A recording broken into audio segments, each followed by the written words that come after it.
तो आज हम लोग पढ़ने वाले हैं structure organisation in animal. Try करेंगे इस चैप्टर को जल्द से जल्द खत्म करने के लिए। ये लेक्चर किस किन लोगों के लिए, पर एक मिनट के लिए मैं बात कर लेता हूँ कि ये लेक्चर फर्स्ट टाइम देखने वालों के लिए बिल्कुल नहीं है। जो पहली बार 11th में आए हैं और वो सोच रहे हैं पहली बार इस लेक्चर को देख के मैं पूरा ये चैप्टर कंप्लीट कर लूँ, तो ये उनके लिए नहीं है।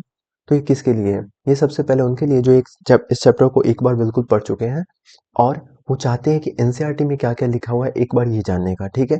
और तीसरा बात ये कि ये चैप्टर उन लोगों के लिए सबसे बेस्ट होगा जो टेस्ट के प्रिपरेशन के लिए 1 दिन पहले या 2 दिन पहले वो किसी भी चैप्टर के बायो के चैप्टर को जल्द से जल्द खत्म करना चाहते हैं, तो यहाँ से बिल्कुल कर सकते हैं। यहाँ पे कम टाइम में पूरे एनसीईआरटी को कवर करने का ट्राई करेंगे। तो चलिए वीडियो को स्टार्ट करते हैं।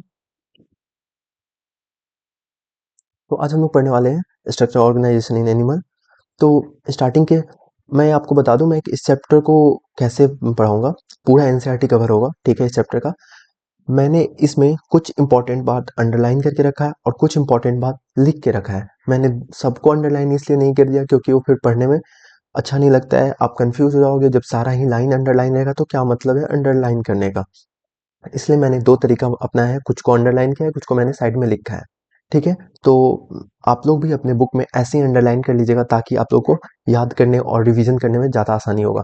चैप्टर स्टार्ट होता है और कहता है हमारे यूनिसेलुलर जितने भी यूनिसेलुलर ऑर्गेनिज्म हैं उनमें सारे फंक्शन एक सिंगल सेल के द्वारा होता है, ठीक है? और वही अगर हम लोग बात करें हाइड्रा का, एक सिंपल ऑर्गेनिज्म है जो कि उसमें थाउजेंड्स ऑफ सेल होते हैं और ह्यूमन बॉडी में बिलियंस ऑफ सेल होते हैं। ये सारे नॉर्मल इंट्रोडक्शन दे रहा है, ठीक है?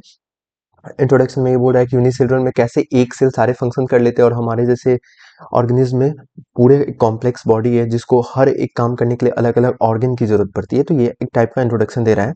उसका टिश्यू का यहाँ पे डिफिनेशन बोलता है a group of similar sales with intercellular substances perform specific function, ठीक है? यहाँ पे कॉमन ओरिजिन वर्ड एनसीईआरटी छोड़ दिया है जिसको आप लोग यूज कर सकते हैं, जो कि बहुत इंपॉर्टेंट है। कॉमन ओरिजिन होना चाहिए टिश्यू का, ठीक है? इंटरसेलुलर सब्सटेंसेस होगा, उसमें स्पेसिफिक फंक्शन करेगा। ये सिमिलर सेल किसी किसी केस में ना हो इसका कोई गारंटी नहीं है, लेकिन एनसीईआरटी लिखा है तो ग्रुप ऑफ सिमिलर सेल्स, साथ में कॉमन ओरिजिन आपको मस्ट ऐड कर लेना है अपने नोट्स में, ठीक है? टिश्यू के डिफिनेशन के बाद एनसीईआरटी इस पैराग्राफ में कहता है कि हम लोग के बॉडी में 4 टाइप के बेसिक टिश्यू है, 4 टाइप्स होते हैं बेसिक टिश्यू के, और ये चारों टिश्यू हमारे बॉडी में स्पेसिफिक प्रोपोर्शन में मिलते हैं, स्पेसिफिक प्रोपोर्शन में कंबाइन होते हैं, स्पेसिफिक प्रोपोर्शन एंड पैटर्न में कंबाइन होते हैं किसी भी ऑर्गन को बनाने के लिए। 4 टाइप के टिश्यू, वो चारों टाइप के टिश्यू स्पेसिफिक प्रोपोर्शन और पैटर्न में वो कंबाइन होकर ऑर्गन्स बनाते हैं, ठीक है? उसके बाद कहता है एनसीईआरटी कि व्हेन 2 और मोर ऑर्गन, हम लोग जानते हैं कि सेल से टिश्यू बना, टिश्यू से ऑर्गन बना, ऑर्गन से ऑर्गन सिस्टम बना। तो ऑर्गन सिस्टम का डेफिनेशन यहाँ पे एनसीईआरटी लिखता है कि व्हेन 2 और मोर ऑर्गन, एक से ज्यादा ऑर्गन अगर कॉमन फंक्शन परफॉर्म कर रहा है by physical and chemical interaction, physical और केमिकल इंटरेक्शन के मदद से कोई 2 या 2 से ज़्यादा ऑर्गन अगर कॉमन फंक्शन परफॉर्म कर रहा है तो उसे ऑर्गन सिस्टम कहते हैं, ठीक है? उसके बाद NCERT work of division of labour के बारे में बात कर रहा है। Division of labour between cell, tissue, organ and organ system, इन सारे बीच के इन सारों के बीच में डिवीजन ऑफ लेबर बांटा गया है, ठीक है? लेबर कहने का मतलब काम, सबका अपना अपना काम बांटा गया है, जिस जो कंट्रीब्यूट करता है हमारे बॉडी के सर्वाइवल का एज अ होल। हमारा पूरा बॉडी जो सर्वाइव कर रहा है वो डिवीजन ऑफ लेबर के कारण, हर सेल का अपना अपना कुछ काम दिया गया है, वो हर सेल, टिश्यू, ऑर्गन सिस्टम अपना अपना काम कर रहा है, ठीक है? तो इंट्रोडक्शन में इतना ही था। अब आते हैं हम लोग एनिमल टिश्यू के 4 टाइप होते हैं, जैसा कि यहाँ पे लिखा हुआ था 4 टाइप होते हैं। अब आते हैं हम लोग epithelial, connective, muscular and neural. 4 type के टिश्यू होते हैं और किस बेसिस पे यहाँ पे इसको क्लासिफाई किया गया according to their function, function के बेसिस पे चारों टिश्यू को डिवाइड किया गया है। अब हम लोग एक एक करके एक टिश्यू को देखते हैं। सबसे पहले आता है एपिथेलियल टिश्यू, ठीक है? एपिथेलियल टिश्यू सबसे पहले देखा जाए कि कहाँ पे पाया जाता है, तो किसी भी कवरिंग और इनर लिनिंग पे एपिथेलियल टिश्यू पाया जा सकता है। एपिथेलियल टिश्यू के बारे में एक एनसीईआरटी इंपॉर्टेंट लाइन वर्ड लिखता है कि this tissue has free surface, इस टिश्यू के पास फ्री सरफेस है। इस पे असर्शन बन सकता है इस कि एपिथेलियल के पास फ्री सरफेस है, ये ऐसा क्यों कहा जाता है? क्योंकि रीजन में लिख सकता है विच फेस इज इधर बॉडी फ्लूइड और आउटसाइड द इन्वायरमेंट, या तो आउटसाइड इन्वायरमेंट जैसे एपिथेलियल स्किन पे पाया जा सकता है, कवरिंग पे, या तो इन्वायरमेंट को फेस कर रहा है, नहीं तो अंदर अंदर की तरफ जैसे ये एक फिस्ट है, मान लीजिए एक ऑर्गन है, ठीक है? ऑर्गन अगर हमारे बॉडी में है तो ये भी तो उसका आउटर कवरिंग हुआ, या फिर ये ऑर्गन को कोई चीज़ ढक रहा है तो उसके इनर कवरिंग में भी इसको पाया जाता है। ठीक है, तो कवरिंग और इनर कवरिंग पे इसको पाया जाता है, इसीलिए इसके पास फ्री सरफेस होता है, या अंदर की तरफ होगा या बाहर की तरफ किसी भी चीज़ के होगा। ठीक है, इसके पास लिटिल इंटरसेलुलर मैट्रिक्स होता है जो कि कॉम्पैक्टली सेल कॉम्प्लेक्टली पैक्ड होते हैं, जिसके अंदर बहुत कम ही इंटरसेलुलर मैट्रिक्स होता है। ठीक है, उसके बाद एपिथेलियल टिश्यू को दो पार्ट में बांटा गया है, simple epithelium and compound epithelium. देखिए मैंने जैसे जैसे अंडरलाइन किया, जो कि इंपॉर्टेंट यहाँ पे इंपॉर्टेंट ये लाइन लगा, मैंने अंडरलाइन किया।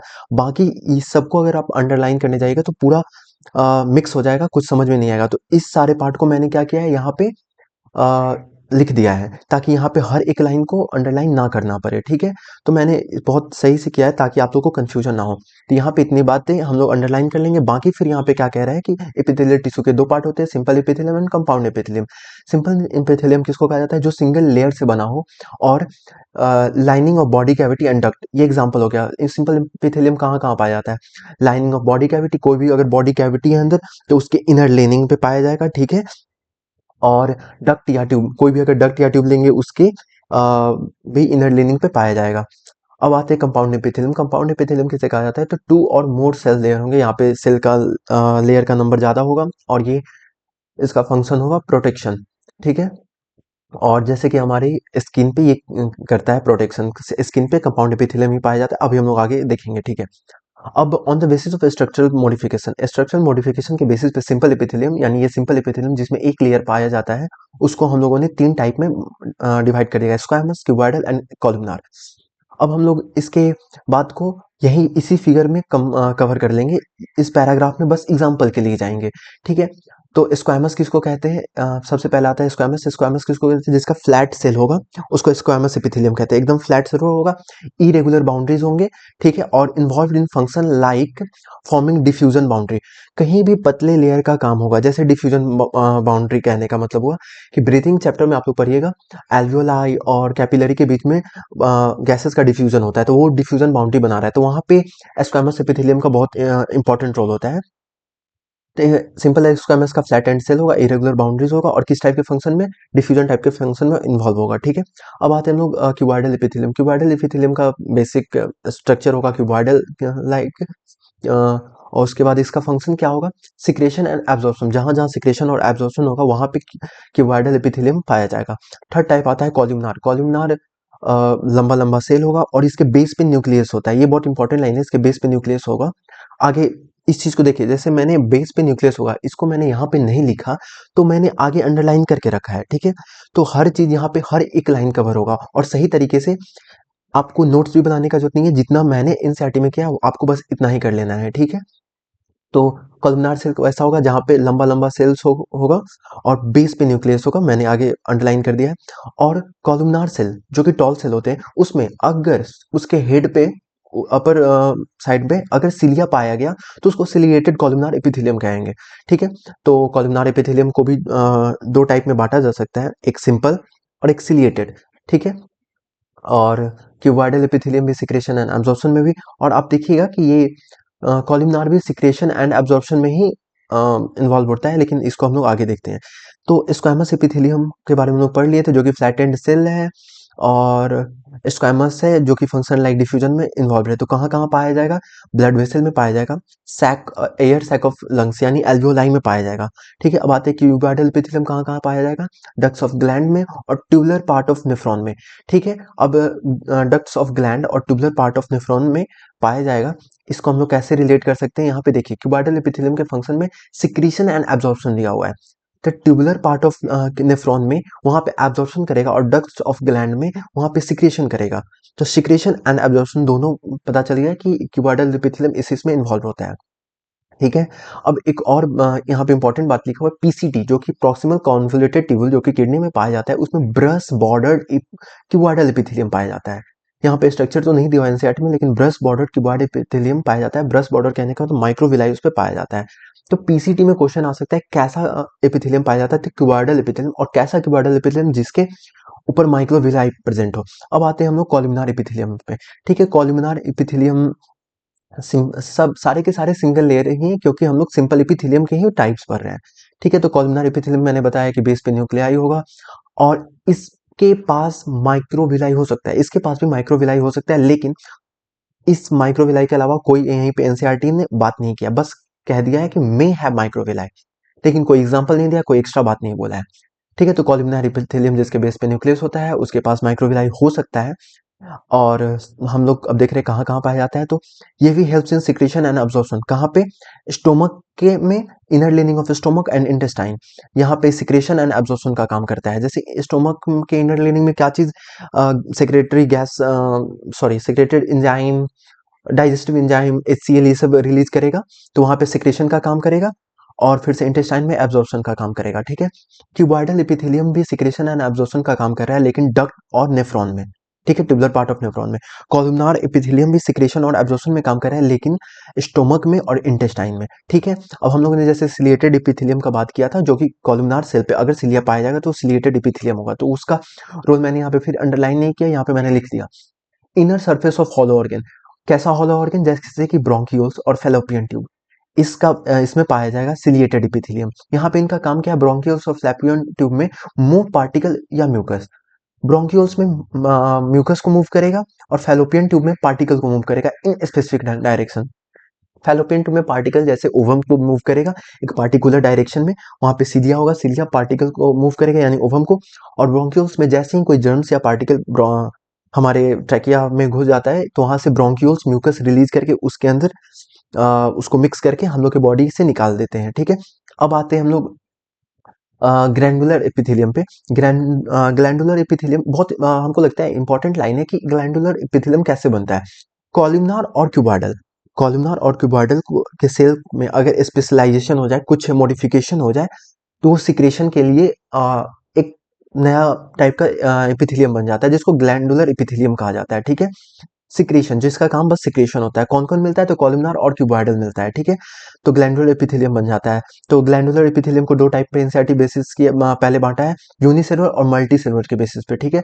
यूनिसेलुलर क्या होगा? गॉबलेट सेल होगा। मल्टी सेलुलर क्या होगा? स्लेवरी ग्लैंड होगा। स्लेवरी ग्लैंड में क्लस्टर ऑफ सेल पाया जाता है, जैसे कि यहाँ पे देख सकते हैं, ये स्लेवरी ग्लैंड का बात किया है जो कि मल्टी सेलुलर है, ये गॉबलेट सेल जो कि यूनिसेलुलर ग्लैंड है। ठीक है। फिगर याद रखिए, ये यूनिसेलुलर है, ये मल्टी सेलुलर, यहाँ पे 1 2 3 4 5 6 बहुत टाइप के सेल्स यहाँ पे मिल रहे हैं। ठीक है। अब सेकंड बेसिस पे ग्लैंडुलर एपिथेलियम को बांटा गया है कि किस तरीके से ये अपने सिक्रेशन को पोर करते हैं, यहाँ पे कहीं भी डालते हैं, किस तरह से, क्या उनके पास डक्ट होता है या डक्ट नहीं होता है। जिसके पास डक्ट होता है उसको एक्सोक्राइन, जिसके पास डक्ट नहीं होता है उसको एंडोक्राइन। इस चीज में बहुत लोगों को कंफ्यूजन होता है, तो कैसे याद कर सकते हैं? एंडोक्राइन मैंने याद किया है कि जिसमें डक्ट इंड हो जाए, डक्ट इंड हो जाए यानी डक्ट ना रहे उसे एंडोक्राइन कहेंगे। एक्सोक्राइन जिसमें डक्ट रहे। एक्सोक्राइन का एग्जांपल ये हो जैसे म्यूकस यानी म्यूकस, स्लाइवा यानी salivary gland, ear wax, oil, milk, digestive enzyme, ये सारे के सारे एक्सोक्राइन ग्लैंड से रिलीज होते हैं, आर रिलीज्ड थ्रू डक्ट। ठीक है। एक्सोक्राइन का यहाँ पे बात इतना सा किया गया कि इनके पास डक्ट नहीं होता है। और इंडोक्राइन के प्रोडक्ट, इंडोक्राइन ग्लैंड के प्रोडक्ट जो होते हैं वो जनरली हार्मोन्स ही होते हैं। ठीक है।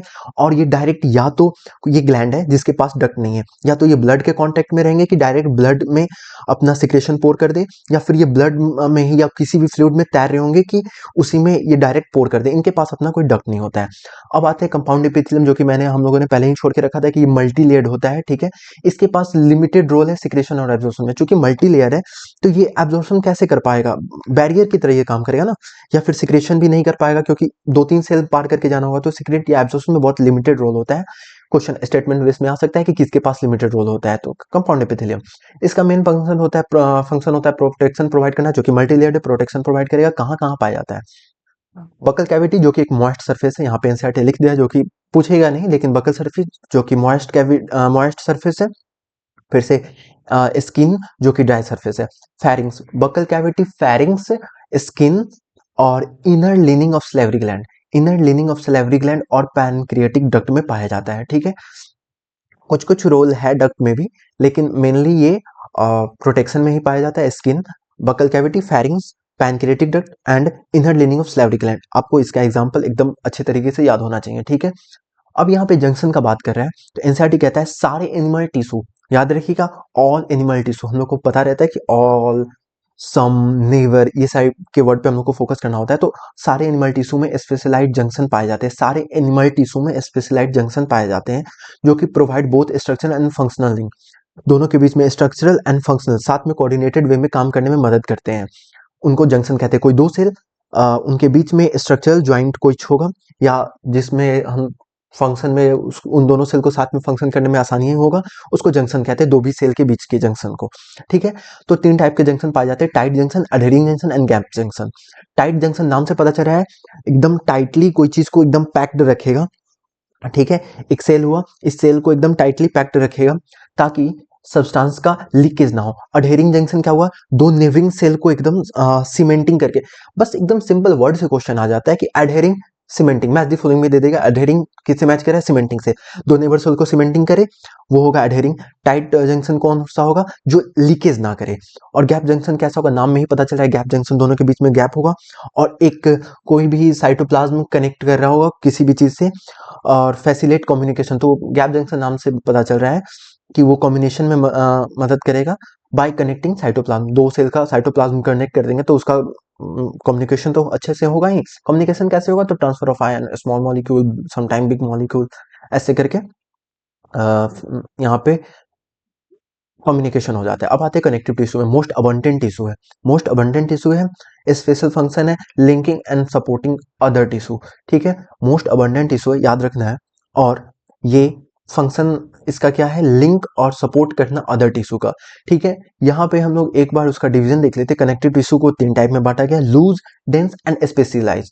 लूज में एरियोलर, एडिपोज है, डेंस में regular, dense regular, dense irregular, और स्पेशलाइज में स्केलेटन और फ्लूइड, सॉरी। तो हम लोग एक बार इस क्लासिफिकेशन को जब सारे पढ़ लेंगे तो एक बार लास्ट में आप लोग देख लीजिएगा, ये ओवरऑल समरी टाइप है। ठीक है, तो एरियोलर यहाँ पे फ्रेमवर्क फॉर एपिथेलियम, यहाँ पे आगे बात करते हैं, एक तरीके से समरी टाइप है, मैंने लिख दिया है। तो सबसे पहले हम लोग देखते हैं कि कनेक्टिव टिश्यू तीन टाइप के होते हैं, loose, dense, स्पेशलाइट।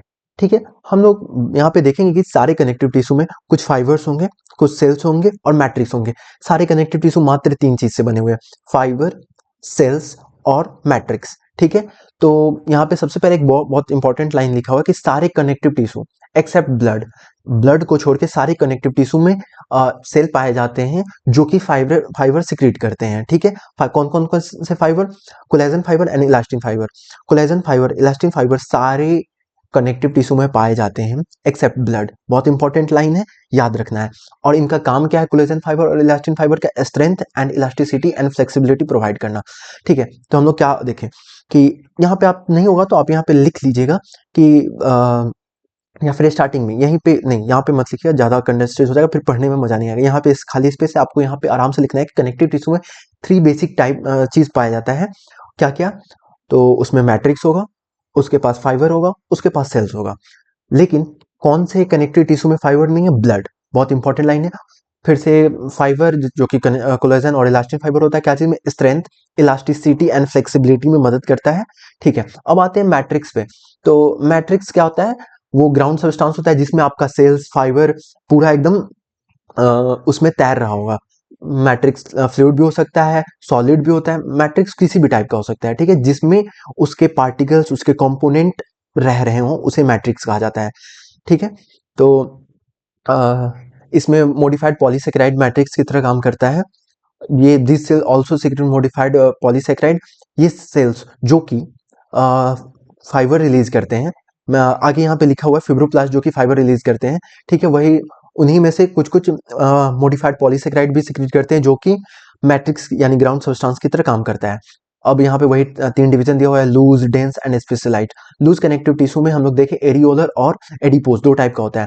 Areolar beneath the skin and adipose भी बीनीथ द स्किन, बहुत इंपॉर्टेंट लाइन है, याद रखना। एरियोलर और एडिपोज दोनों स्किन के जस्ट नीचे पाया जाता है, और स्किन के नीचे पाएगा तो एपिथेलियम जो कि स्किन के ऊपर है उसको सपोर्ट करेगा। तो वही बोल रहा है, it serves as the support framework for epithelium. ठीक है, एपिथेलियम के लिए सपोर्ट फ्रेमवर्क प्रोवाइड करेगा एरियोलर टिश्यू। ठीक है, अब देखते हैं एरियोलर टिश्यू, फिब्रोब्लास्ट भी, एरियोलर टिश्यू में फिब्रोब्लास्ट होता है, मैक्रोफेजेस होता है एंड मास्ट सेल होगा। ठीक है, आप लोग को पता होना चाहिए मैक्रोफेजेस, मास्ट सेल का काम क्या होता है। मैंने पहले ही बता दिया कि ये पहली बार पढ़ने वालों के लिए नहीं है। ठीक है, मैक्रोफेजेस वो जो एक्सटर्नल सेल्स को, फॉरेन पार्टिकल्स को खा जाता है, और मास्ट सेल जो कि सेरोटोनिन, हिस्टामिन, ये सब रिलीज करता है। आप लोग को पता होना चाहिए ये चीज़, ठीक है, या फिर आपके नोट्स में लिखा होगा। तो मैं उसको यहाँ पे, चूंकि यहाँ पे एनसीईआरटी में नहीं लिखा हुआ, मैंने इसीलिए यहाँ पे उसको नहीं लिखवाया, लेकिन एक्स्ट्रा नॉलेज के लिए लोग इसे याद रखते हैं, ठीक है। क्योंकि बेसिक चीज हो जाता है, आप पहली बार पढ़ेंगे तो हर एक टीचर इसको बताता ही है, ठीक है। तो अपने टॉपिक पर वापस आते हैं कि एरियोलर, जिसके अंदर जो कि स्किन के नीचे पाया जाता है, एपिथेलियल के लिए फ्रेमवर्क प्रोवाइड करता है। उसके अंदर फिब्रोब्लास्ट होगा, मास्ट सेल होगा और मैक्रोफेज होगा। फिब्रोब्लास्ट क्या होगा, जो कि सिक्रेट क्या करेगा, फाइबर सिक्रेट करेगा, ठीक है। फिब्रोप्लास्ट ऐसे सेल है जो कि फाइबर सिक्रेट करते हैं, ठीक है। अब आते हैं हम लोग एडिपोज पे, वो भी स्किन के नीचे पाया जाता है, लेकिन वो क्या उसका उसका फंक्शन क्या है, वो स्टोर करता है फैट, फैट को स्टोर करता है। एक बार फिगर में देख लेते हैं, ठीक है। ये है आपका एरियोलर, ठीक है। एरियोलर में क्या है, ये फाइबर्स है, ठीक है। ये कोलेजन फाइबर है। देखिए, मोटा वाला जो होगा वो कोलेजन फाइबर होगा, और पतला वाला होगा इलास्टिन फाइबर होगा। यहाँ पे लिखा हुआ है इलास्टिन फाइबर नीचे।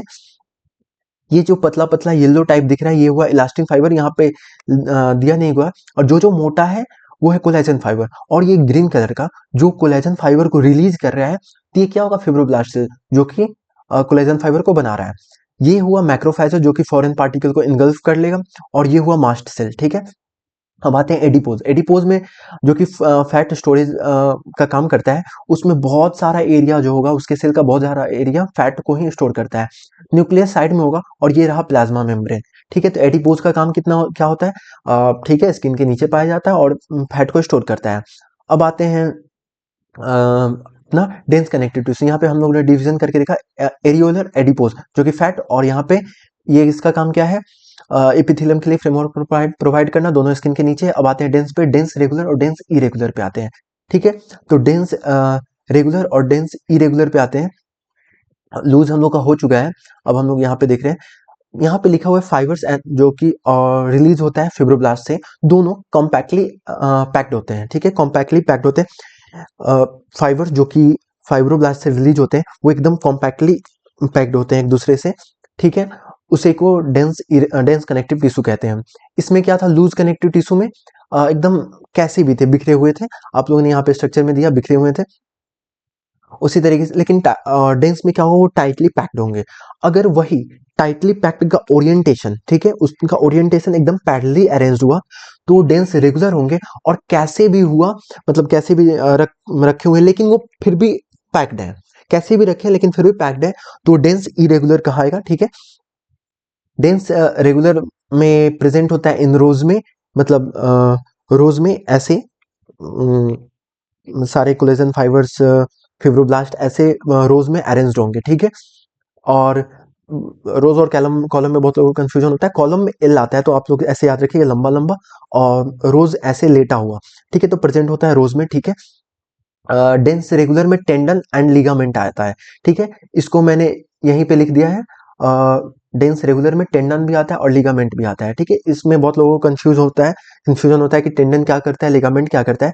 तो टेंडन क्या करता है, स्केलेटल मसल को बोन से ज्वाइन करता है, मसल को बोन से ज्वाइन करता है, मसल को बोन से ज्वाइन करता है, ठीक है। मान लीजिए ये बोन है, ये मसल हुआ, इसको ज्वाइन करेगा। लिगामेंट क्या है, एक बोन को दूसरे बोन से ज्वाइन करेगा। जैसे मेरे ये बोन हुआ और ये बोन हुआ, तो यहाँ पे लिगामेंट अटैच होगा। तो मैंने इसको ऐसे याद रखा है, लात। लिगामेंट से लात या लेग आप याद कर सकते हैं। लिगामेंट या लेग, लेग में क्या होता है, दोनों हड्डी होते हैं, लेग में दोनों हड्डी को ज्वाइन कर रहा है लिगामेंट, ऐसे याद रख सकते हैं। अगर आपको पहले से याद है तो कोई दिक्कत नहीं है, ठीक है। तो यहाँ पे हो गया डेंस रेगुलर है, एकदम देख रहे हैं पैरेलली रोज में अरेंज्ड है, फाइबर और फाइब्रोब्लास्ट। और तो उसका डेंस रेगुलर में क्या होता है, टेंडन और लिगामेंट, ठीक है। अब आते हैं डेंस इरेगुलर में, ठीक है। डेंस इरेगुलर जो होता है वो इन द स्किन में पाया जाता है, present in the skin. Orientation इसका डिफरेंट होता है, कैसे भी हो सकता है, ठीक है। डेंस इरेगुलर के बारे में मात्र इतना ही बात लिखा हुआ है। अब आते हैं हम लोग स्पेशलाइज्ड कनेक्टिव टिश्यू, जिसमें कार्टिलेज था, फ्लूइड था। यहाँ पे देख सकते हैं कार्टिलेज, स्केलेटन में बोन कार्टिलेज और फ्लूइड में ब्लड लिम्फ। तो हम लोग यहाँ पे कार्टिलेज की और बोन के बारे में थोड़ा बहुत पढ़ेंगे, और हल्का बहुत ब्लड के बारे में पढ़ेंगे, ठीक है। तो कार्टिलेज जो कि सॉलिड एंड प्लायबल होता है, उसका मतलब ये कान पे जैसे आप लोग देख सकते हैं, ये भी सॉलिड है लेकिन प्लायबल है। इसको हम लोग कंप्रेस कर सकते हैं, ये लिखा हुआ है रेसिस्ट कंप्रेशन, ठीक है। अब इसके बारे में मात्र एक इंपॉर्टेंट लाइन जो कि बहुत इंपॉर्टेंट है, वो याद रखना है कि कार्टिलेज के सेल को कॉन्ड्रोसाइट कहा जाता है, और वो एक स्मॉल कैविटी में प्रेजेंट होता है, इनक्लोज होता है। उस कैविटी का नाम यहाँ पे नहीं लिखा हुआ है एनसीईआरटी में, बहुत टीचर लोग लिखवाते हैं, लेकिन उसका कोई जरूरत नहीं है। आपको बस याद रखना है कि कार्टिलेज के सेल का नाम कॉन्ड्रोसाइट, और वो एक कैविटी के अंदर इनक्लोज होता है। ठीक है, ये देखिए कैविटी के अंदर इनक्लोज है, जिसको कार्टिलेज सेल यानी कॉन्ड्रोसाइट कहा जाता है। और ये सब हुआ कोलेजन फाइबर, जो कि कॉन्सेंट्रिक अरेंजमेंट है उसका कोलेजन फाइबर का। ठीक है, उसके बाद इसका एग्जाम्पल याद करना है कि tip of nose, year, adjacent vertebral column, यानी पीछे दो वर्टिब्रल कॉलम के बीच में पाया जाता है, और लिम्स और हैंड्स में भी पाया जाता है। यहाँ पे एक और इंपॉर्टेंट लाइन है जो कि जनरली पता होना चाहिए, अंडरलाइन करने का जरूरत नहीं है, कि एम्ब्रियो में जो कार्टिलेज होते हैं वो एडल्ट आते आते बोन से रिप्लेस हो जाते हैं, यानी कार्टिलेज हट जाता है, बोन में ट्रांसफॉर्म हो जाता है। अब आते हैं बोन। बोन में क्या होता है, ये हार्ड होता है, ये नॉन प्लायबल, जैसे ये प्लायबल होता है, दब सकता है कार्टिलेज, लेकिन बोन नहीं दबता है। ठीक है, ये कैल्शियम साल्ट में रिच होते हैं, और इसमें कोलेजन फाइबर ज्यादा होते हैं, यानी मोटा वाला कोलेजन फाइबर, जिसको जो बोन को स्ट्रेंथ प्रोवाइड करता है। ठीक है, ये स्ट्रक्चरल फ्रेमवर्क, बॉडी को स्ट्रक्चर कौन प्रोवाइड करता है, बोन ही प्रोवाइड करता है। ये सपोर्ट करता है टिश्यू और ऑर्गन को सपोर्ट करता है, एंड प्रोटेक्ट करता है। जाहिर सी बात है, हड्डी नहीं रहता तो कहीं भी चोट लगेगा, बस डायरेक्ट आपका जैसे वर्टिब्रल कॉलम नहीं होता, डायरेक्ट हार्ट या लीवर इफेक्ट होता, तो ये आपको ऑर्गन्स को प्रोटेक्ट करता है। ये सब अंडरलाइन मैंने नहीं किया क्योंकि ये जाहिर नॉर्मल सी बात है। लेकिन बोन के सेल को ऑस्टियोसाइट कहते हैं। ठीक है, बोन के सेल को ऑस्टियोसाइट्स बोलते हैं, जो कि ये भी एक स्पेस, एक कैविटी में प्रेजेंट होता है, लेकिन इसका नाम दिया हुआ है लैक्यूने। कार्टिलेज एक कैविटी में प्रेजेंट होता है, उसका कहीं नाम नहीं लिखा हुआ, लेकिन ऑस्टियोसाइट एक कैविटी में प्रेजेंट होता है जिसका नाम है लैक्यूने। ठीक है, कुछ एक्स्ट्रा बात सब लिखा हुआ है जिसका यहाँ पे मतलब नहीं है। सीवर सर्व वेट बियरिंग फंक्शन, जाहिर सी बात है, लॉन्ग बोन जैसे लेग हुआ, वेट में वेट तो देगा ही ना वो। ठीक है, अब देखते हैं बोन मैरो, जो कि हड्डी, कोई भी हड्डी होता है उसके अंदर बोन मैरो पाया जाता है। ठीक है, बोन मैरो, तो कुछ कुछ बोन का बोन मैरो ही साइट ऑफ प्रोडक्शन होता है blood cell, WBC, RBC, platelets, ये सब जो सेल होता है वो बोन मैरो में ही पाया जाता है। क्या सारे बोन मैरो में पाया जाएगा? नहीं, कुछ बोन्स के ही बोन मैरो में पाया जाएगा। ठीक है, एक और लाइन है कि skeletal muscle attached with bone, skeletal muscle attached with bone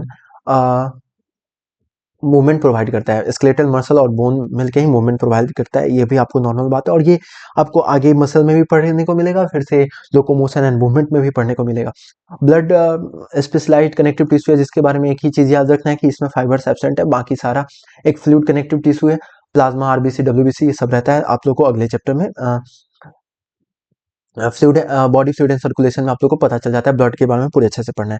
muscle tissue में आते हैं, मसल टिश्यू में आते हैं तो यहाँ पे सबसे पहले मसल बंड, यहाँ पे पूरे बहुत लंबा कहानी लिखा हुआ है, मैं उसको यहाँ पे एक फिगर के थ्रू बता दे रहा हूँ।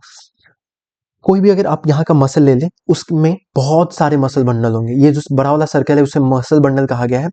ऐसे बहुत सारे मसल बंडल होंगे, उस मसल बंडल के अंदर में जो होगा वो होगा मसल फाइबर। ठीक है, ये जो गोला हुआ है ये मसल फाइबर है, इसको मसल सेल्स भी कहते हैं। और मसल सेल के अंदर होगा मायोफाइब्रिल। ठीक है, ये मायोफाइब्रिल हुआ। वही कह रहा है मसल फाइबर, यानी मसल का जो सेल कॉन्ट्रैक्ट करेगा या रिलैक्स करेगा, तो हम लोग का मूवमेंट होगा, हम लोग किसी एक्शन को करेंगे।